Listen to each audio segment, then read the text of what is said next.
Hello students. तो I hope कि twelfth class के बच्चों ने अपना जो एग्ज़ाम है वो काफ़ी अच्छे से दिया होगा। तो आज मैं आपको इस पूरे जो पेपर है उसका सॉल्यूशन देने वाला हूँ। हालांकि 24 डिस्ट्रिक्ट जो है 24 ज़िले उसके अंदर पेपर कैंसिल हो गया था, लेकिन बाकी जिलों में पेपर हुआ है। तो ये बिजनौर ज़िले का पेपर है जो मैं आपके सामने प्रस्तुत कर रहा हूँ। ये 117 इसका कोड है, 316EF न्यू सिलेबस के तौर पर है। तो चलिए पेपर को शुरू करते हैं। फर्स्ट क्वेश्चन आपको पता था कि यहाँ पर रीडिंग का ही आएगा, और रीडिंग में से आपने सभी ने क्वेश्चन आंसर जो हैं वो अच्छी तरीके से छांट लिए होंगे।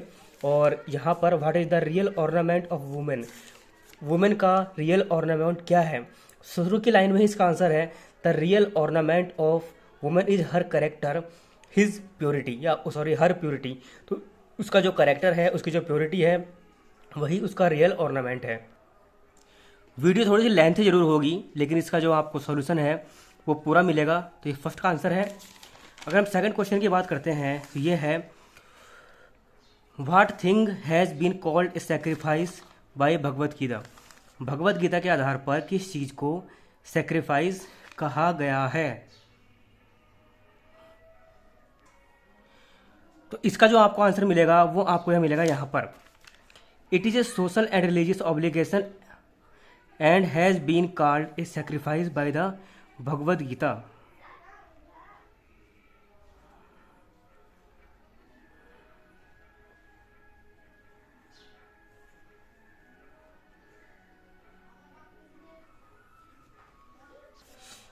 इस लाइन में इसका आंसर है, बट इसका जो मेन आंसर है वो ये है कि जो हमारे जो ऑर्नामेंट्स हैं, अगर हम उनका सेक्रीफाइस करते हैं और किसी पुअर और हेल्पलेस को प्रोवाइड करते हैं, तो इसी को हम बोलते हैं भगवत गीता के आधार पर सेक्रीफाइस।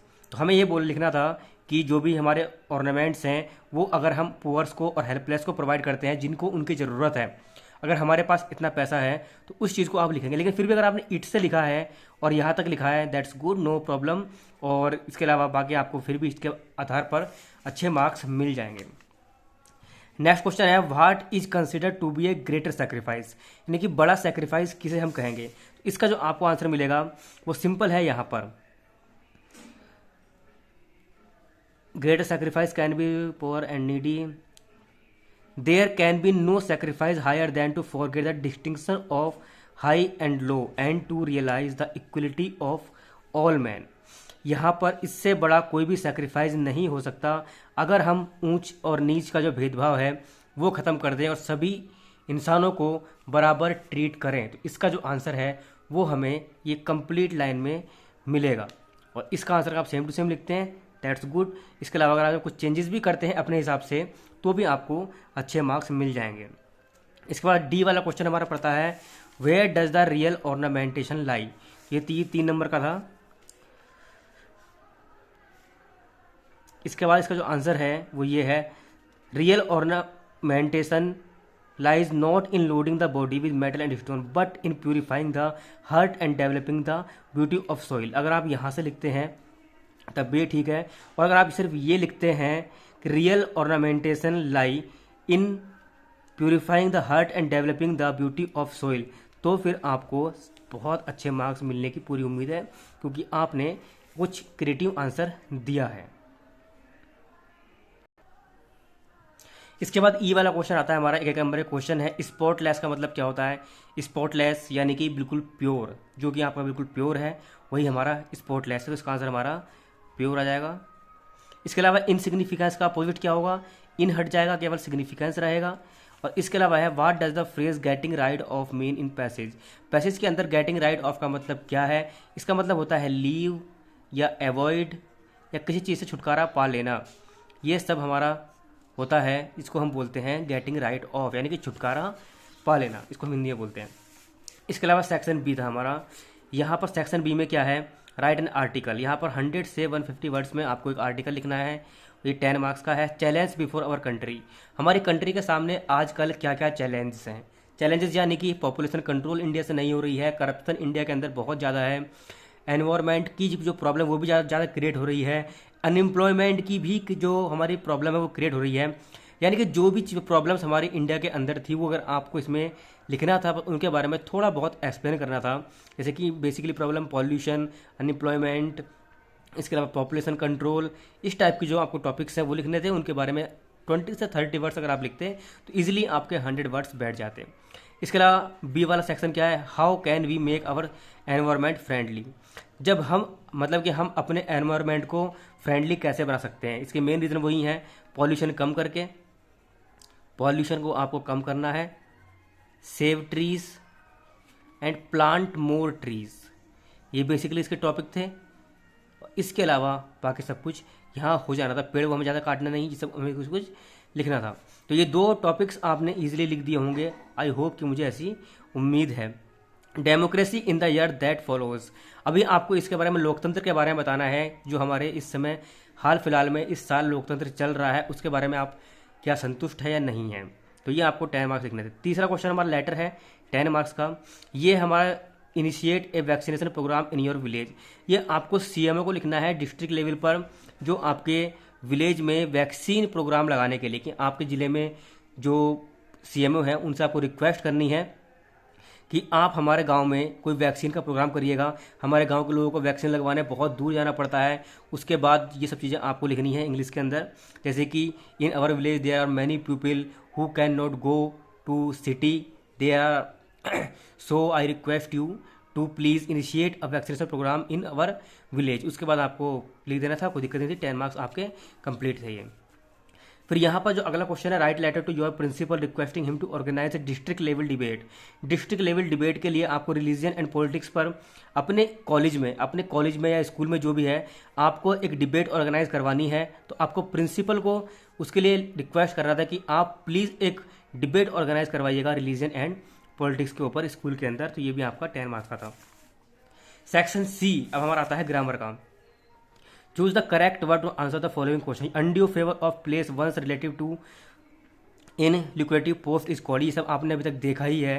तो किसी भी मतलब अपने किसी रिश्तेदार को किसी भी चीज़ में लाना, राजनीति में, हीरोगिरी में, जैसे कि एक्टर एक्ट्रेस चल रहे हैं, तो ये वर्ड बहुत कॉमन था, नेपोटिज्म, ये आपका इसका आंसर है।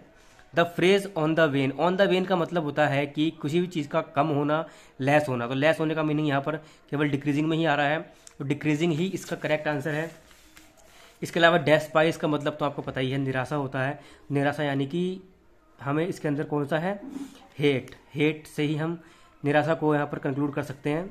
Rohit has gone before his father कम, इसमें आपको जो बताना था कि चेंजेस क्या हैं, यहाँ पर जो आपके जो सेंटेंस हैं उसमें क्या क्या चीज़ें गलत हैं।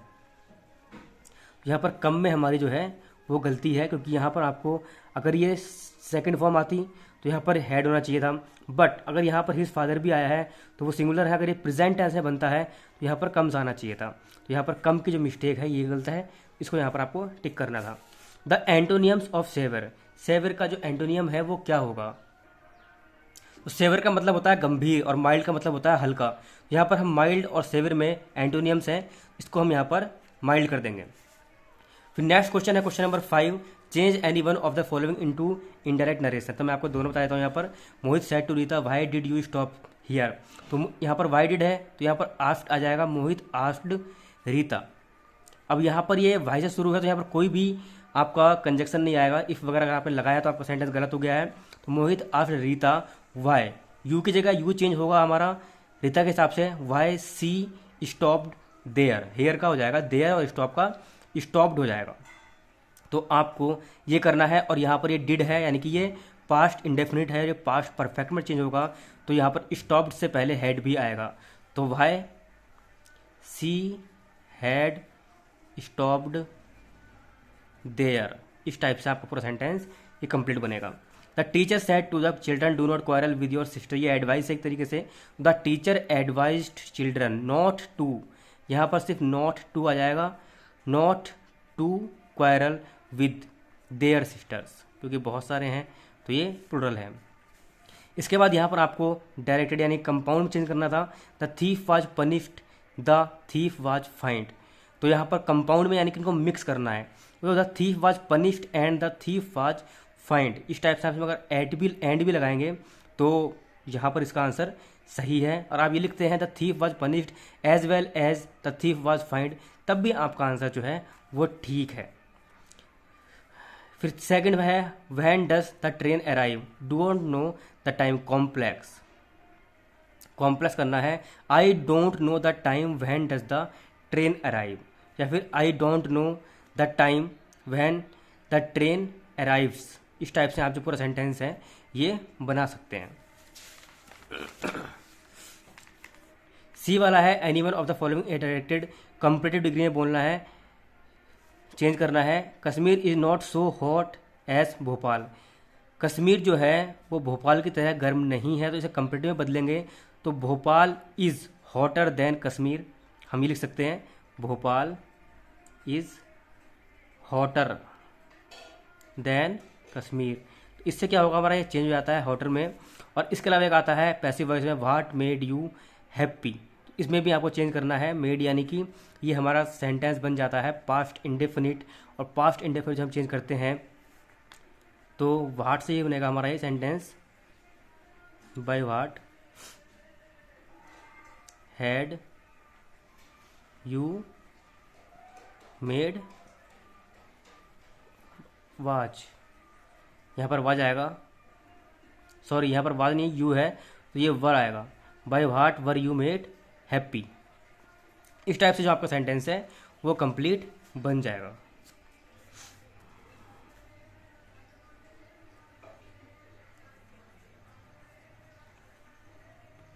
डी वाला क्वेश्चन है correct any one, he could not secure passing marks. He could not secure passing marks. और दूसरा है if he will come I shall teach him. अब यहाँ पर आता है हमारा he could not secure passing marks. यहाँ पर पास मार्क्स आता है, नॉट पासिंग मार्क्स। ये गलत है, वैसे हम बोल देते हैं, बट ये पास और मार्क इस टाइप से आएगा, तो ये बाकी हमारा सेंटेंस बाकी सब ठीक है। If he will come I shall teach him, जब मैंने तो आपको बताया नहीं है, लेकिन इसका जो रूल होता है ग्रामर का, एक सेंटेंस हमारा अफर्मेटिव में बनता है, सॉरी प्रेजेंट इंडेफिनिट में बनता है, और दूसरा फ्यूचर में। If he comes I shall teach him, इस टाइप से हमारा ये सेंटेंस बनना था। यूज एनी वन,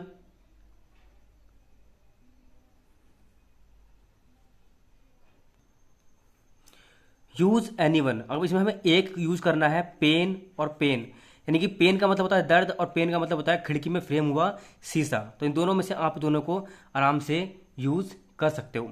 एडेप्ट मतलब होता है अनुकूल, और एडेप्ट का मतलब होता है स्किलफुल, यानी कि कोई कुशल। तो यहाँ पर भी आप इनको आराम से यूज कर सकते हो। फिर आती है हमारी ये 5 मार्क्स की स्टोरी। भारतवर्ष एक महान देश है, India is a great country. इसका अतीत बहुत ही शानदार रहा है, its past is very glorious. तो इस टाइप से आपके जो सेंटेंस हैं वो आपको क्रिएट करने थे, और इतना ज़्यादा हार्ड नहीं रहा ये 5 नंबर में। वैसे अगर देखा जाए तो इस बार जो स्टोरी है काफ़ी ठीक रही है। फिर ये हमारे 4 नंबर के क्वेश्चन थे, who was Mukesh and what was he ambition. आप सब जानते हैं ये जो हमारा मुकेश वाला चैप्टर था साहिब वाला, और मुकेश वाला लॉस्ट स्प्रिंग, इसमें मुकेश की इच्छा थी कि वह एक कार चलाए, मोटर मैकेनिक बने। इस टाइप से जो उसकी इच्छा थी ये सब थी। How deep was pool and what was there inside the water. पानी के अंदर क्या था, पानी के अंदर टाइल्स थी और केवल पानी ही पानी था। डीप कितना था वो, लगभग एक तरफ से 9 फुट और एक तरफ से अबाउट 3 फुट या 6 फुट के आसपास था। What did Hemal say about the French language. Hemal ने फ्रेंच लैंग्वेज के बारे में क्या कहा। हेमल ने कहा कि it's a very clearest language in the world, very beautiful language, और हमें अपनी भाषा को सीखना चाहिए। ये सब उसके वर्ड्स थे। Who was rat trap seller, how did he make them. Simple question बिल्कुल। रैट ट्रैप सेलर कौन था, उसने उन्हें कैसे बनाता था। रैट ट्रैप सेलर क्या था, जो एक गरीब था, वह उनको बनाता था कैसे, जो भी सामान उसे स्टोर से मांगकर मिलता था उस चीज़ों को यूज़ करके वह वायर के रैट ट्रैप बनाता था और उनको बेचता था। तो वह एक आवारा घुमक्कड़ था। ये सब आपको इसके अंदर लिखना था। 7th मार्क्स में काफ़ी अच्छे क्वेश्चन आए हैं दोनों ही। Why did Rajkumar Shukla invite Gandhi ji Champaran. Rajkumar Shukla ने चंपारण में गांधी जी को इनवाइट क्यों किया। And how did Gandhi ji solve the problems of farmers. Gandhi ji ने फार्मर्स की प्रॉब्लम को है सॉल्व किया। ये आपको पूरा वाक्य लिख देना है। चंपारण को क्यों इनवाइट किया गया था उनको, क्योंकि वहाँ पर चंपारण में किसानों को ज़बरदस्ती नील की खेती बोने पर मजबूर किया जा रहा था अंग्रेजों के द्वारा, और गांधी जी ने उनकी प्रॉब्लम सॉल्व की आंदोलन करके, और तभी से वहाँ पर जो उनका चंपारण वाला प्रोग्राम था वो सक्सेसफुली रन हुआ और वो जीत गए। How is Mukesh different from the other bangle makers in Firozabad. Firozabad में जो मुकेश था वो सबसे अलग क्यों था। केवल 80 वर्ड्स लिखने थे, इतने भारी नहीं थे। अलग क्यों था, फिरोजाबाद में लगभग हर घर जो था वो एंगेज था। Every house is engaged in bangle making, but जो मुकेश था वो अलग था। Mukesh want to be a motor mechanic, तो उसके जो इरादे थे वो डिफरेंट थे। इसीलिए हम यहाँ पर कहेंगे कि वो एक सबसे अलग था फिरोजाबाद में। अगला है 6 मार्क्स में, ये एब्स्ट्रैक्ट के लिए। Far far gusty wave the children faces like rootless weed, the hair bath turn around their pallor, the tall girl with her weighed down head. ये आया हमारा एलिमेंट्री जो हमारा स्लम वाला चैप्टर है उसी के अंदर से, पोएम से। Who are far from gusty wave, simple question है। These children's faces are far from gusty waves, ये आपको लिखना था। How are the eyes of paper seeming boys, eyes of paper seeming boys, paper की तरह दिखने वाले लड़के की आंखें कैसी थी। यहाँ पर भी इसका आंसर आपको मिल जाएगा, paper seeming boys with rats eyes, आंखें कैसी थी, चूहे की तरह। Like rootless weeds the hair turn round their pallor, और फिगर ऑफ स्पीच, इसके अंदर हमारा सिमिली है, यानी कि यहाँ पर लाइक आ गया है, वैसे ही आपको पता लग जाना चाहिए। Central idea, my mother at 66 keeping quite aunt Jennifer tigers, ये बहुत ही इंपॉर्टेंट थे, मैंने ऑलरेडी बता रखे थे जो स्टूडेंट पढ़ते हैं मुझसे उनको कि ये दोनों तो आने ही आने हैं, तो ये काफ़ी ज़्यादा इंपॉर्टेंट थे, सब ने आपने लर्न किए होंगे, ये आपने 4 नंबर में लिख दिया होगा। What did the astrologer tell about the death of tiger king, tiger king की डेथ के बारे में ऑस्ट्रोजल ने क्या बताया कि जो इसकी मृत्यु होगी वो टाइगर से होगी, ये सब बताया था, तो सिंपल था। What did Sam write in his letter to Charlie, Charlie को लिखे हुए लेटर में सैम ने क्या लिखा, सैम ने ये लिखा कि वह वहाँ पहुँच गया था, कहाँ, जहाँ से 3rd लेवल से उसने ट्रेन पकड़ी और वह आराम से जो एक न्यू प्लेस था, मैं उसका नाम भूल रहा हूँ, आई से इसका नाम स्टार्ट था, अब जो भी होगा वहाँ तक वे पहुँच गया है और ठीक ठाक पहुँच गया है। और उसने ये कहा था कि चार्ली तुम भी 3rd लेवल की जो खोज है वो जारी रखो, ये हमें मिल जाएगा। हुआ Geoff Green, what did he offer to students, Geoff Green कौन था, स्टूडेंट्स को उसने क्या ऑफर किया। ये अंटार्कटिका वाले चैप्टर से है आपका, बहुत ही सिंपल क्वेश्चन था, ज़्यादा लंबा क्वेश्चन नहीं है ये। Who was Claire, why was Jack worried about her, Claire कौन थी, जैक की बीवी थी, उसको उसकी चिंता क्यों थी, क्योंकि वो उसकी बीवी थी और वह प्रेग्नेंट थी। अगला क्वेश्चन क्या है, answer any one of the following. Who was doctor सदाव, doctor सदाव कौन था, हाउ डिड ही मीट हाना और मैरिड टू हर, सदाव कौन था, सदाव एक जापानी सर्जन था, वह हाना से कैसे मिला और शादी की, वह हाना से जापान में मिला और उसने शादी कर ली, जब तक शादी नहीं की तब तक उसे पता नहीं लग गया कि ये लड़की जापान की है। What type of garden does mister lamb have, what does he like it, why does he like it, mister lamb के पास कैसा गार्डन था और उसे उसके अंदर क्या पसंद था। तो ये दोनों क्वेश्चन भी हमारे सिंपल थे, इतने हैवी क्वेश्चन नहीं थे, 80 वर्ड्स लिखना इनके लिए कोई ज़्यादा बड़ी बात नहीं थी। और ये हमारा ऊपर जो पूरा पेपर है उसका सॉल्यूशन हो जाता है।